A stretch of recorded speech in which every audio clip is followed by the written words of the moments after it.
Hello, everyone. Welcome back. I hope everyone is doing well and hope this is the start of a great weekend for you all. This is my fifth attempt to try to record this one tonight, and it's the middle of the night, but I'm determined this is the time that I'm going to be able to get it done. So I'm sorry for those that have been waiting for it.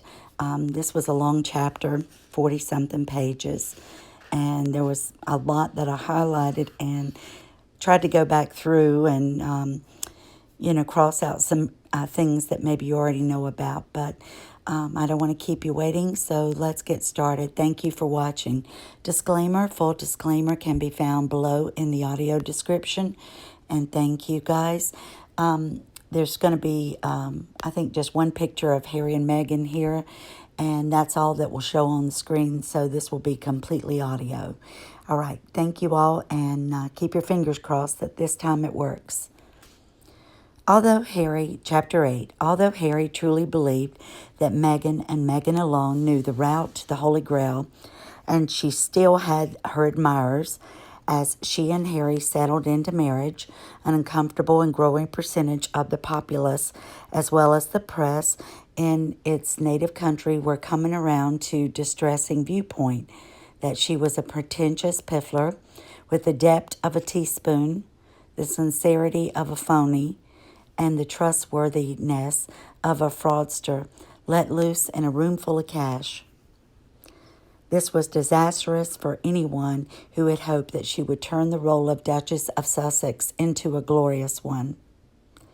As the situation deteriorated, those who believed that Meghan was a non-contributory victim to her worsening reputation began questioning whether the negative attention might be due to covert color prejudice, while those who saw her as a contributory factor to her reputation's demise became increasingly perturbed that they were being accused of racism, when in fact her race had nothing to do with her unpopularity. A courtier said, "No one at the palace believes that either the Duke of or the Duchess of Sussex deludes themselves into thinking that racism plays any part in this. But we're all aware that they're not above playing the race card if it works to their advantage. They did it before, at the time their affair became public knowledge, but we're all hoping that they won't ever do it again. It would be too damaging to the national interest. Prince Harry will see that and will hopefully prevent it from being played. But it will nevertheless be damaging to the national interest if they remain silent and allow their supporters to continue blaming racism for something any fool knows that has nothing to do with it. Because Meghan and Harry's conduct was creating divisions instead of being the unifying force the monarchy is meant to be, it became issues being thrown up that were larger than simply their personal popularity. The press were on heightened alert. Controversy is always more newsworthy than dullness. Meghan had been declaring behind the scenes that she felt hemmed in by royal protocol. She thought it was nonsense, cold, stiff, and inhibiting. She wanted to be free to indulge in the love that she felt for people. Behind the scenes, Meghan had been greatly taken aback by the adverse reactions that she had been generating. Like most other actresses, she thrives on public acclaim and approval. The slightest criticism disconcerts her. So the level of hostility she had been receiving had rattled her to the very core of her being. Meghan was now letting her friends leak stories to the press about how down to earth she was. When Meghan had stepped out onto the stage to present the award, the hall was exploding in cheers. This was the Fashion Awards. What people noticed more than the award with the award, this latest royal was handing to the designer, or the hug that she enveloped her with, or even how loving she was the dramatic way in which her pregnancy had progressed. In 4 short weeks, she had gone from a flat as a pancake to what one journalist described as the size of most women at 7 months, quote unquote. Next one, sorry. Nevertheless, the turn the pregnancy had taken opened up questions. How many months gone was she? Because the due date was being kept secret at the insistence of the couple in deference of accepted royal practice. There was speculation that she might be approaching her 7th month and that the baby would arrive in March. This at least explained the Vesuvian explosion that had erupted abdominally. The anomaly inherent to all of this was too good for Meghan's growing band of distractors to ignore. The belly clutching and the sudden growth of the bump fed right into their incredulity. They quickly leapt to the conclusion that she wasn't pregnant at all. The internet now came alive with speculations, while all reasonable people accept that it is a form where conspiracy theories proliferate and crazies have their say without anyone taking them too seriously. Events such as the Arab Spring have also shown that it can be a platform for the dissemination of factual information that established circles, including the press, can and do suppress. Excuse me. All political institutions, including royal ones, monitor the internet. Their survival depends on it. Some groundswells wash them away unless they are careful. Excuse me for the coughing. Underlying the more bizarre speculations, however, was a message that Meghan might well have profited from, had she cared to listen to it.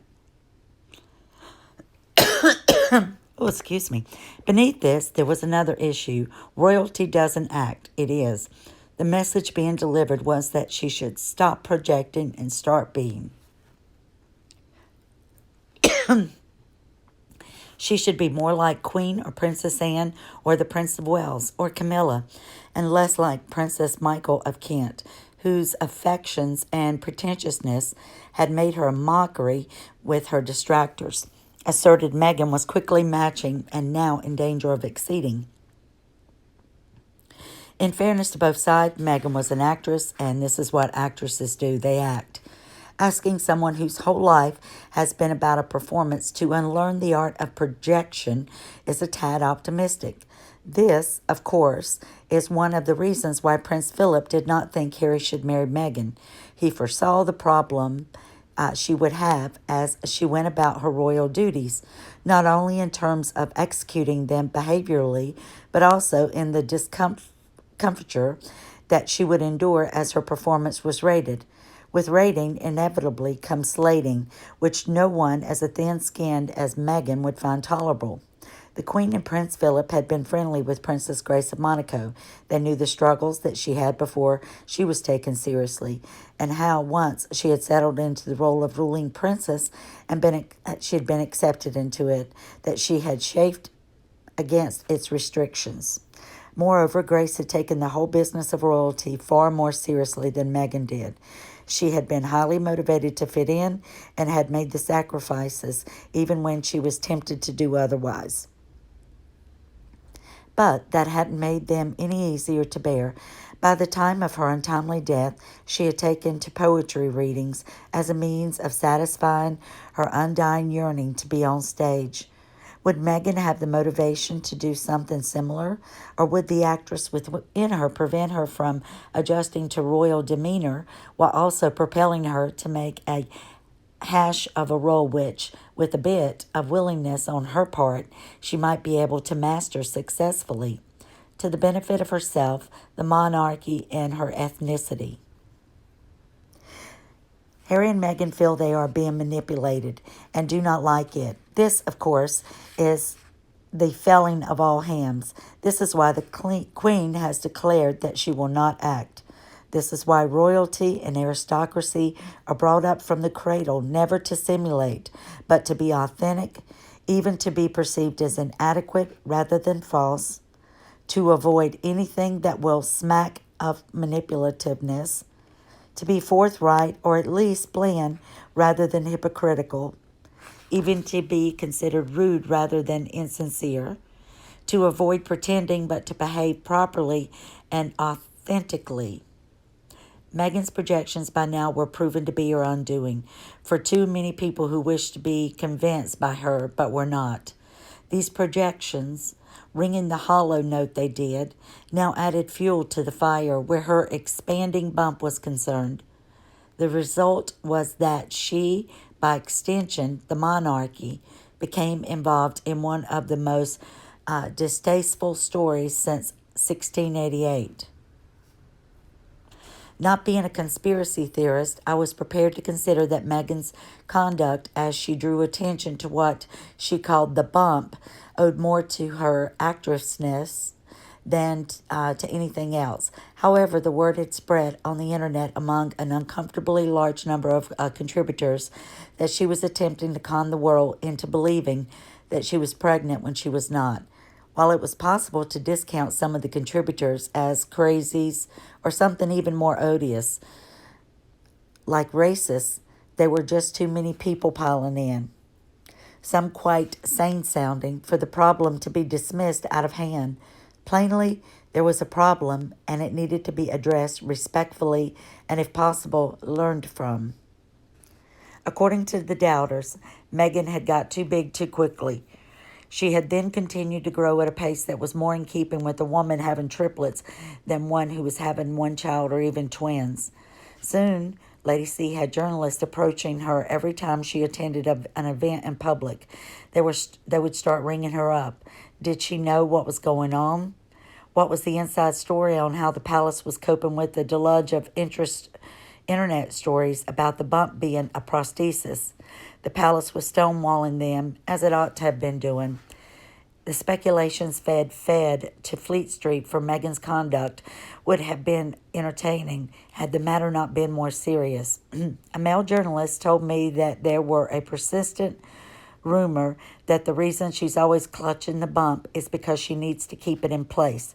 This journalist also said that there were stories circulating about the bump slipping, about photographers having taken pictures of Meghan when the bump had slipped, about the bump being sometimes too high, sometimes too low, and other times just right. Although all segments of the mainstream press, from the respectable broadsheets to the most down-market tabloids, avoided reporting on these stories, their very existence was an embarrassment to the monarchy, as well as a concern that these rumors might gain further traction. Also embarrassing and of growing concern was Meghan's increasingly flamboyant conduct as she answered criticism of her belly clutching some more, clutching her belly ever more resolutely. Some might allude to being enceinte, while in the aristocracy women might breed, but they would not make a spectacle of themselves by wearing clothes that accentuated their condition, nor would they flaunt their pregnancy the way Meghan was flaunting hers. Once more, people in certain circles began to query why Harry letting the groundswell of criticism grow. He knew what was acceptable behavior to the British and what was not. Pregnancy is a fact of life, but one which his personal connotations, like all bodily functions of a personal nature, it is treated with finesse, irrespective of class, color, or creed. Just how British men do not advertise their private parts through their clothing, nor do they scratch or make adjustments except out of view, nor does anyone go around belching and farting as if the public arena is a private laboratory. Pregnant women do not draw undue attention to their condition. While it is acceptable for a pregnant woman to fleetingly pass her hand over her bump occasionally, accentuating the way Meghan was doing was exceptional, and her conduct was not only exciting comments amongst all classes of people, but doing so without merit. What also lost Meghan and Harry's admirers was that the bump got bigger and bigger. Her dresses got tighter and tighter. Possibly this was an issue they did not understand the significance of, living as they were doing in a mutually admiring bubble where Meghan could do no wrong and Harry backed up uncritically at every turn. However, skin-tight clothes on pregnant women are a breach of the code of ladylike conduct by which vast swatches of the British public, irrespective of class or color, live. Just as how modesty forbade the extreme public displays of affection to which Meghan and Harry were prone until they ceased being invited to dinner parties, so too did wearing the extremely tight clothes when pregnant, except in the confines of one's own bedroom and bathroom. The question to be answered was, why was a royal duchess wearing thin, stretchy fabric, pulled tight over her bump, her belly button displayed for all to see, in defiance of all accepted custom in her adopted country, to show how wide a spectrum of objection there was? A black West Indian said, "It's not seemly," a duchess said. "This is exhibition run riot," while a young Nigerian woman put it slightly different. "I would be stoned back home if I went out into public dressed like this." In light of such disapproval, it was systematic of the deference and latitude with which Meghan was being treated, with no one in the royal family or at the palace read the riot act. This had not been the case when Diana and Sarah York used to step out of line. They would be called into order by the Queen's private secretary, who was a brother-in-law of the former and first cousin once removed of the latter. Diana Wells once complained to me about how Bobby Bellows, as called Sir Robert, now Lord, Fellows, had carpeted her for not wearing tights. Although times had changed, society's concept of decorum had not to such an extent that Meghan's sheer attire was broadly acceptable to the average Briton. Because I was rooting for her to succeed, I felt that it would be in her best interest if someone pointed out to her that this was causing disquiet, where one would have hoped to find approval. I therefore suggested to a royal cousin that someone sympathetic have a quiet word with her and point out how important it was that she clean up that aspect of her act, if none other. I was told that that this would never happen, that Meghan was so opinionated, so calculated and deliberate in all of her actions, so sensitive to criticism, so resentful of anything but the most fulsome praise and displays of approval, that she would eat off their head if anyone who dared to say anything to her, then she'd dump them.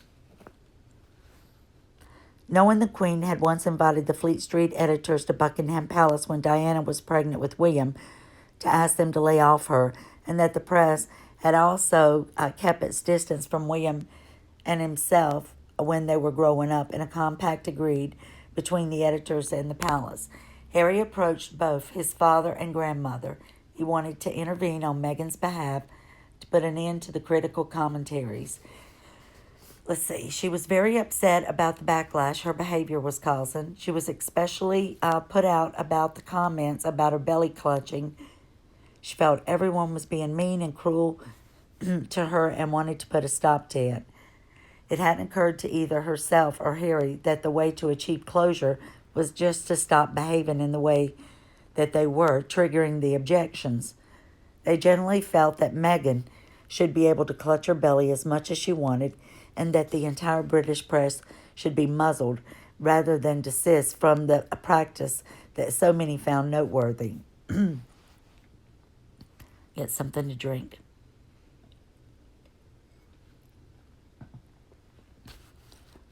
Okay. As far as Harry was concerned, it was his duty to protect his wife, who was very sensitive and took things very much to heart. He had become obsessed with the concept of protection, as she was, and they used the word all the time.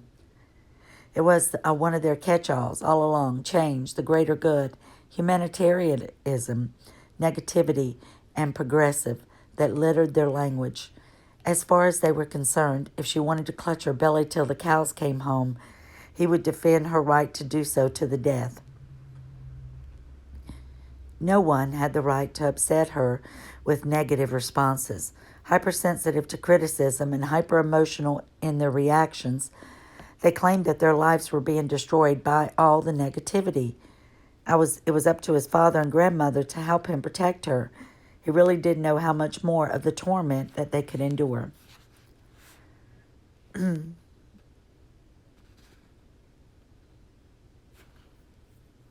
just looking to the next thing I've highlighted. I'm trying to see if I can cut out some more. Little did anyone know at the time, but in refusing to join forces with Harry, the Queen and Prince Charles had triggered unforeseen consequences. Thereafter, Harry and Meghan would be looking for ways to break the back of the critics. Harry had went to the Queen and his father and felt that they should do something to stop the press and the negative articles being written about Meghan. They tried to say, it's not something we can do. We can't censor the press. And in doing so, that they would just go against you more. All right, back to it. By the time the mainstream public were beginning to pick up on some of the concerns that were feeding the rumors at grassroots level, matters of sartorial taste aside, the real danger was not what would happen if the wider public came to believe, as a ferocious segment of the internet commentators and the press did, that Meghan was faking a pregnancy. Because the palace were alert to the danger, there were teams of people working behind the scenes to shut down some of the internet sites and shut up the more extreme commentators. Ooh. All royal diaries are agreed upon 6 months in advance. And what the Queen is doing, something in Aberdeen that warrants press attention, the remainder of the family undertakes pedestrian duties that will not make the papers, but will address the needs of the community the royal is serving. The same rule applies across the board. One royal does not steal another's thunder. Doing so undermines the whole system and defeats the long-term goals of the monarchy, which are to further various initiatives in a meaningful way so that the public appreciates what is being done in its name. The only person who ever bucked that system before Meghan and Harry started to was Diana.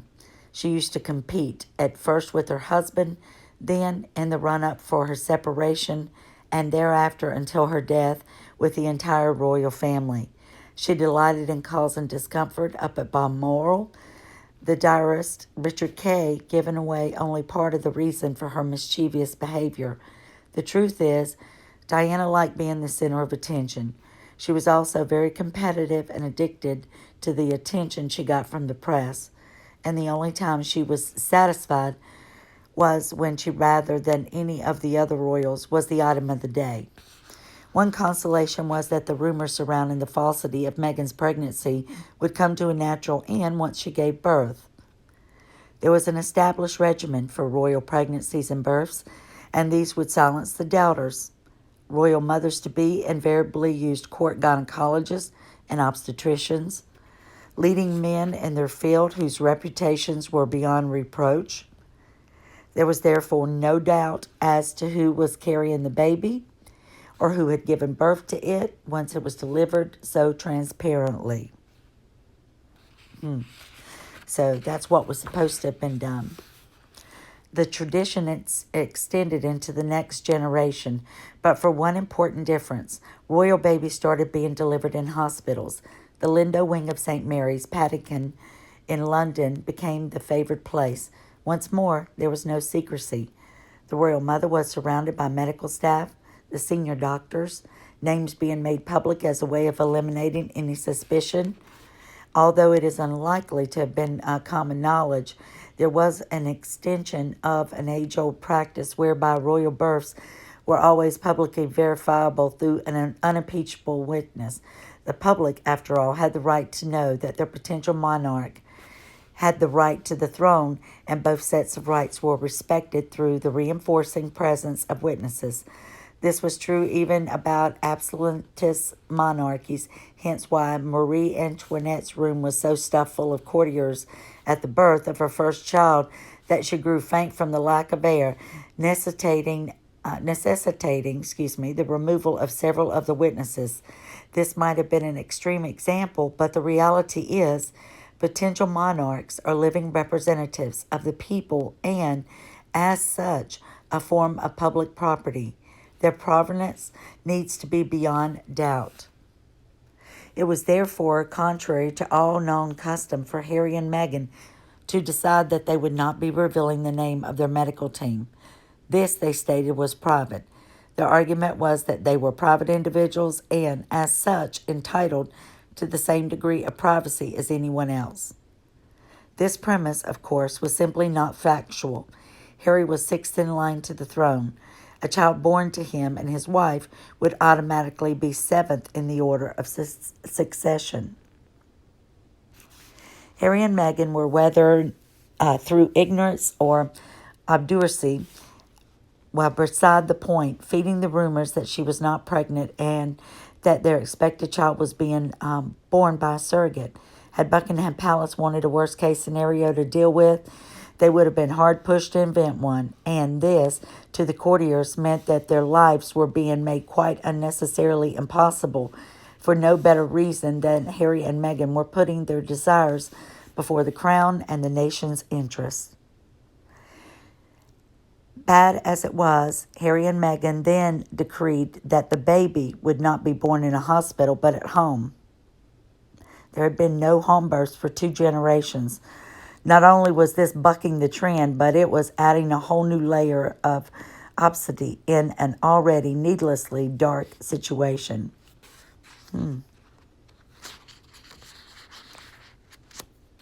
Sorry, just trying to get the page turned.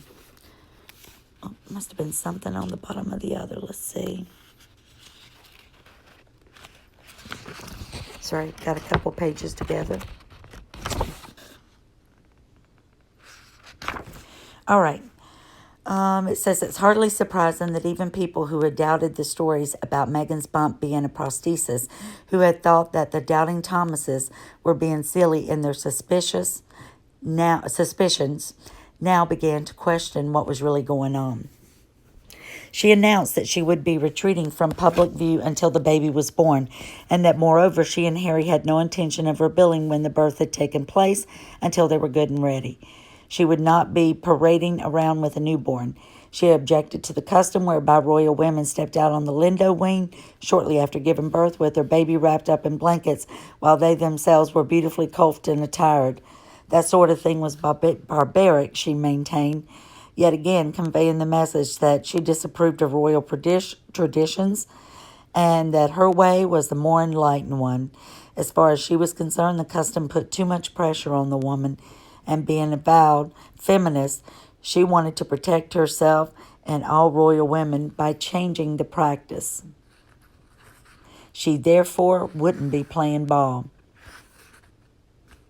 A damaging number of people were... Oh, no, mark this off, excuse me.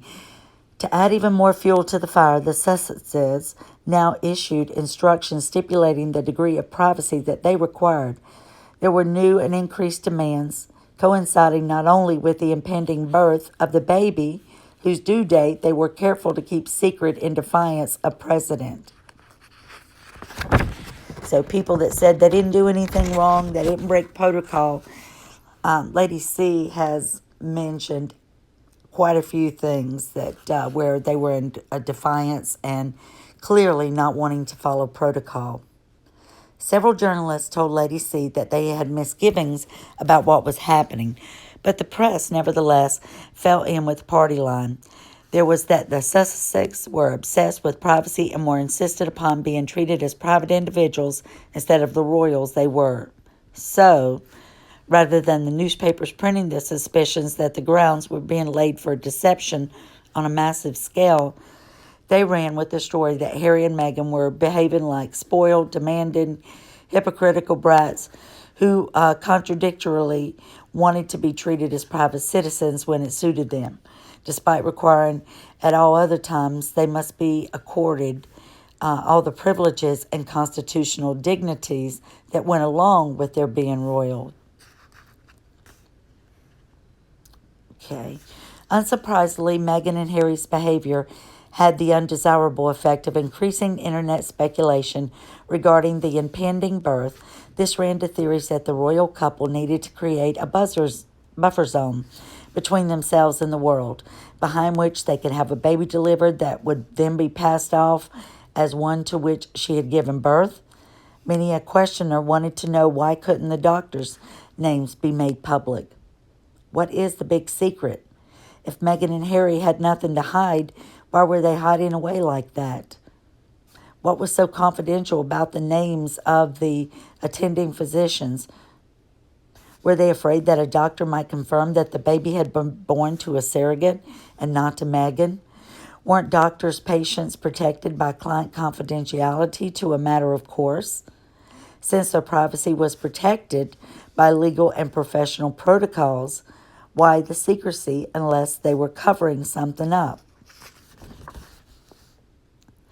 And amidst this extremely dubious background, that the birth of the baby was first announced on the Instagram account that the Sussexes had started only a month before. Meghan had flown to LA after the baby's conception with a specific objective of employing the best Instagrammers in the world. The belief she gave them was straightforward enough. Number one, this is her list of demands for her new Instagram account. I need you to create the world's number one Instagram account for me. It needs to end up having more followers than any other Instagram account on earth. Little demand, right? Number two, I want to be bigger than Diana, Princess of Wales. Number three, I need you to make me the most famous woman in the world. Just three little demands right there for the Instagram account. Oh my gosh. Wow, who demands that? If Meghan was naive enough to think that the palace wouldn't hear about her plans, well, she was mistaken. There is very little that happens in the royal world that the palace doesn't get wind of, usually sooner rather than later. As long as she functioned within royal perimeters, no one objected to her ambitions, though the feeling was that it is always safer to err on the side of not being too driven, excessive ambition being somewhat suspect in royal circles since the days of Lady Macbeth, and certainly something to be avoided since Charles I lost his head to an axe in 1649. For all her forthrightness, Meghan did not seem to appreciate that the articulating such ambitions when you're a member of the royal family might be acceptable in the United States, but in Britain, they leave the listener wondering whether you really have any understanding of what your role should be. It is no more appropriate for a royal duchess to want to break the internet, to be the most famous woman in the world, or to have the largest Instagram following, than for her to want to pose nude in Playboy magazine or become the Pope of Rome. Each ambition is equally undesirable for the reasons which follow. The royal world is not a platform for personal achievement or realization of personal ambitions, but a fully established and functional organ of state. Once the palace was informed that Meghan's brief to her people in LA, they naturally worried that she might inflict damage upon the monarchy, as she set about achieving such contemporary and inappropriate ambitions. The palace had been down this route once before, and they had no desire to do it again. Diana, Princess of Wales, had been a fame junkie. If a day went by when she was not in the news, she could become very depressed and find some way of exerting herself back into the narrative. There were many different variations on the theme, several of which were known to Buckingham Palace, if only because Diana tried just about every trick in the book to ensure that she remained a figure of interest to the press. If Meghan truly wanted to be the most famous woman on earth, as her brief stated, that must mean that she is a fame addict. A fame addict is like any other addict. Addicts do not play by the same rules as ordinary people. You don't become the most famous woman on earth by being a dutiful duchess, a courtier said. You become the most famous woman on earth by creating drama, chaos, controversy, call it what you will. You need only to take a look at what made the Princess of Wales and Elizabeth Taylor so famous to see the degree of fame is a 5-letter word spelt HAVOC. Havoc. 2 days after the baby's birth, she and Harry presented him to a select few of cameramen and journalists at Windsor Castle. They gave a brief interview while Harry held the baby, swaddled in white from head to toe, with only the tiniest glimpse of his nose and mouth visible. Archie's name showed that Harry and Meghan's gift for surprise had not deserted them. The baby's name broke every rule in the royal book and was a maverick, unexpected, untraditional, and woke as could be. Royal children have always been named after royal antecedents. Harry and Meghan, however, proved that they were seriously took their goal of change as a perpetual precept, that no area of their lives would be safe from innovations. Oh, sweetheart, are you okay? Okay. Shh, shh, shh. It's okay, Mason. I apologize. One of my dogs had a little coughing thing. All legitimate royal children, like the legitimate progeny of peers, are born with titles. If a child of a peer or royal is born without a title, then the implication is that it is illegitimate. Remember how Harry and Meghan, everybody was saying that they refused a title for Archie? So Lady C is saying that, of course, that might have been why he didn't have a title, because maybe it was a surrogate. Maybe they didn't have the witnesses to prove that she gave birth, so he wasn't about to be given any titles. Oh, that's probably the real story there. British and American laws governing surrogacy are completely different. In Britain, a child is deemed to be illegitimate, even if it is the biological issue of a married couple, as long as it is born by a surrogate. The law in the United States that a child born of a surrogate is the lawful and legitimate child of the mother and father who have arranged the surrogacy. Well, in England, however, the legal mother is the surrogate, even though the legal father is the inseminator. Under English law, the woman whose egg produced the child has no legal status at all. If she wishes to be acknowledged as the mother, she has to adopt it. Even then, the child remains illegitimate at birth.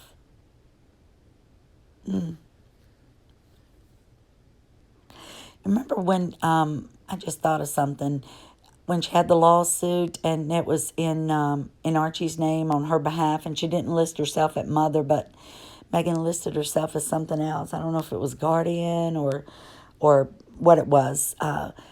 Maybe if she had a surrogate and she's not down as the legal mother on his birth certificate in England, since it's not legal there, maybe that's why she couldn't put herself as mother on the lawsuit.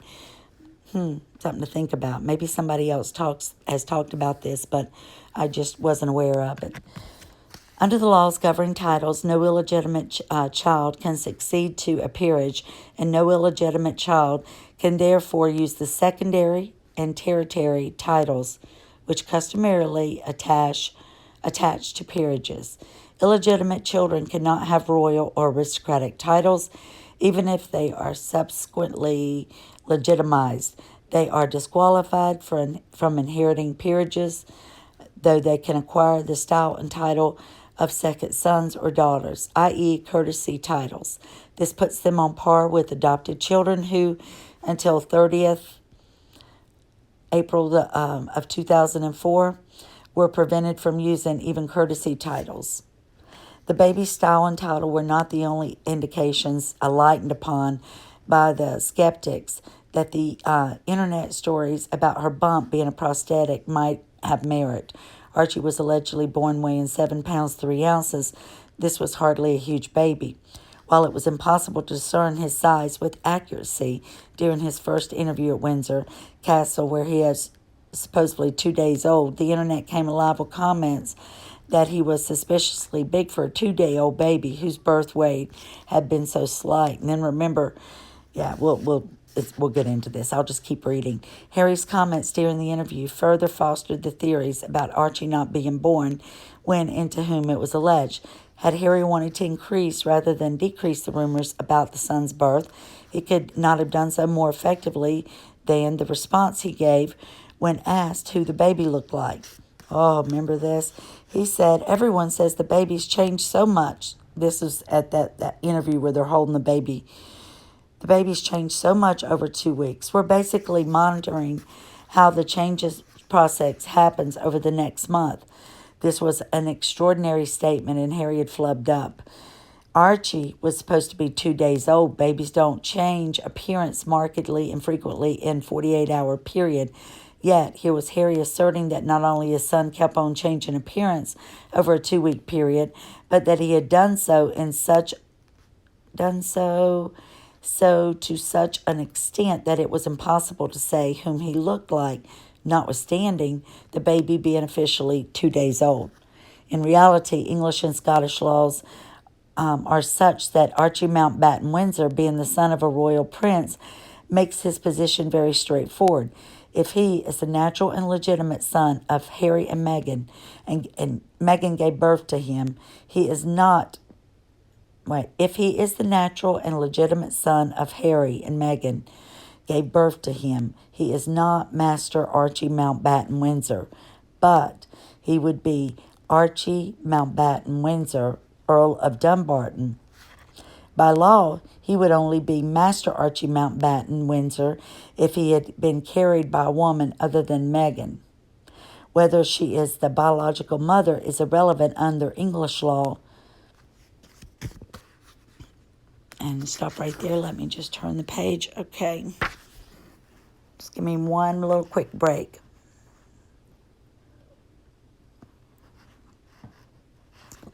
There we go. People pick up on her not being real. That's the root cause of all of this. She incredibly spoiled and utterly selfish. She's also the most pretentious person anyone will ever meet. Have you seen her handwriting?